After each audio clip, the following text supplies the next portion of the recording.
नमस्कार, मी एस.आर. पवार आणि मी या शाळेच्या यूट्यूब चॅनलवरती तुम्हा सर्वांचं सहर्ष स्वागत करतो।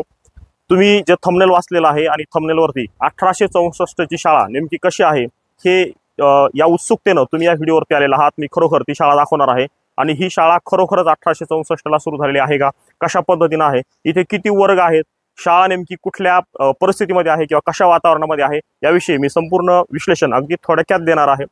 तर ही शाळा खरोखर 1864 ची आहे। आपल्याला सगळ्यांना माहित होतं की 1857 या वर्षी संपूर्ण देशामध्ये एक मोठा उठाव झालेला होता आणि हा उठाव होता इंग्रजांच्या विरुद्ध 1857 चा राष्ट्रीय उठाव। याचं विश्लेषण वेगवेगळ्या पुस्तकातून केलेलं आहे। विनायक दामोदर सावरकर यांच्या पुस्तकामध्ये सुद्धा 1857 चे स्वातंत्र्य समर याचं विश्लेषण केलेलं आहे आणि 1857 चा उठाव झाल्याच्या नंतर अगदी 5-6 वर्षामध्ये या ठिकाणची ही शाळा सुरू झालेली आहे। आणि मी आमचे जे कॅमेरामॅन आहेत त्यांना विनंती करेन की आपण ते खरोखर ते स्थापना वर्ष जे दाखवलेलं आहे ते दाखवावं की खरोखर या शाळेचं स्थापना वर्ष 1864 आहे आणि 1864 पासून म्हणजे आता जवळपास 160 वर्षाच्या पेक्षा जास्त कालावधी 161 वर्ष झालेले आहेत आणि 161 वर्षापासून ही शाळा अस्तित्वात आहे। ही बीडमध्ये आहे आणि या शाळेचं नाव आपण पाहू शकत असाल माझ्या पाठीमागे की जिल्हा परिषद केंद्रीय प्राथमिक शाळा पिंपळवंडी, तालुका पाटोदा, जिल्हा बीड अशा पद्धतीची ही शाळा आहे, प्राथमिक शाळा आहे। आणि 1857 पासून म्हणजे 161 वर्षापासून आणि विशेषतः मी सांगायला हवं की स्वातंत्र्याच्या अगोदर ही शाळा जवळपास 80 वर्ष ही शाळा अस्तित्वात होती। या ठिकाणी अनेक विद्यार्थी घडलेले आहेत, अनेक डॉक्टर घडलेले आहेत, अनेक इंजिनियर घडलेले आहेत, अनेक प्रोफेसर सुद्धा या ठिकाणी घडलेले आहेत। अगदी कर्मचारी जर मोजायचे जर झाले तर ते काही हजार कर्मचारी या शाळेमधून घडलेले आहेत। मोठमोठ्या पदावरती सुद्धा हे लोक गेलेले आहेत आणि आपल्या सगळ्यांना परिचित असलेले संदीप पवार जे जरेवाडीची शाळा बीडमध्ये प्रसिद्ध आहे किंवा महाराष्ट्रामध्येही प्रसिद्ध आहे, ते संदीप पवार याच ठिकाणी शिकलेले आहेत।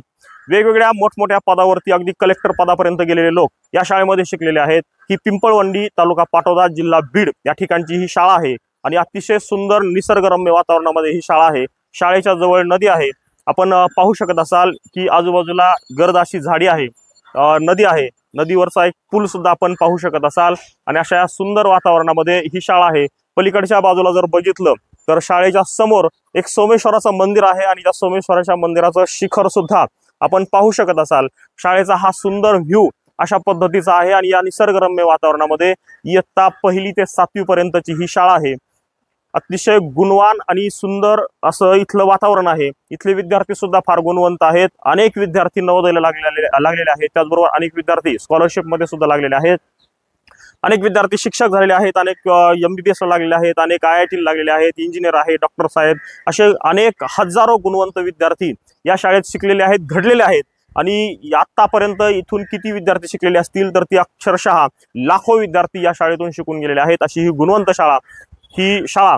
आता मी तुम्हाला थोडंसं पलीकडे जाऊन इथला अजून काही वर्ग खोल्या किंवा कशा पद्धतीचं वातावरण आहे ते सुद्धा दाखवणार आहे। आपण जाऊया पलीकडे, पॉज।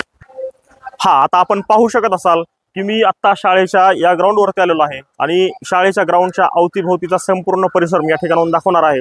सर्वप्रथम मी शाळेची कमान दाखवतोय की शाळेची अशा पद्धतीची सुंदर कमान आहे आणि जिथे आपण पाहू शकत असाल की जिल्हा परिषद केंद्रीय प्राथमिक शाळा पिंपळवंडी, तालुका पाटोदा, जिल्हा बीड, स्थापना वर्ष 1864 आणि वरती लिहिलेलं आहे भारतरत्न डॉक्टर बाबासाहेब आंबेडकर आदर्श शाळा। अशा पद्धतीची ही आदर्श शाळा पिंपळवंडीमध्ये आहे, बीडमध्ये आहे। आणि या कमानीच्या नंतर आपण पाहू शकत असाल की बाजूला एक मंदिर आहे, मारुतीचं मंदिर आहे, अतिशय भव्य दिव्य असं मंदिर आहे।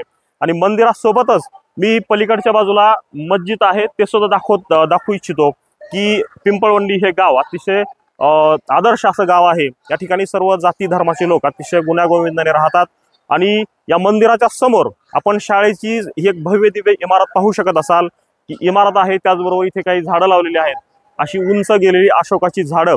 इथे सुद्धा एक निसर्गाचा देखावा निर्माण करण्याचा प्रयत्न झालेला आहे। अतिशय सुंदर शाळा बनवलेली आहे आणि मी शेवटी दाखवणार आहे की इथे काही पिंपळाची झाडं सुद्धा आहेत, ती फार मोठी आहेत, फार उंच आहेत आणि या पिंपळाच्या सावलीला आमचा परिपाठ दररोज या ठिकाणी मी घेण्याचा प्रयत्न करत असतो, घेत असतो, वेगवेगळे उपक्रम या सावलीमध्ये घेत असतो। ही पिंपळाची झाडं किती वर्षापूर्वीची आहेत तर ही पिंपळाची झाडं जवळपास 100 वर्षापूर्वीची आहेत।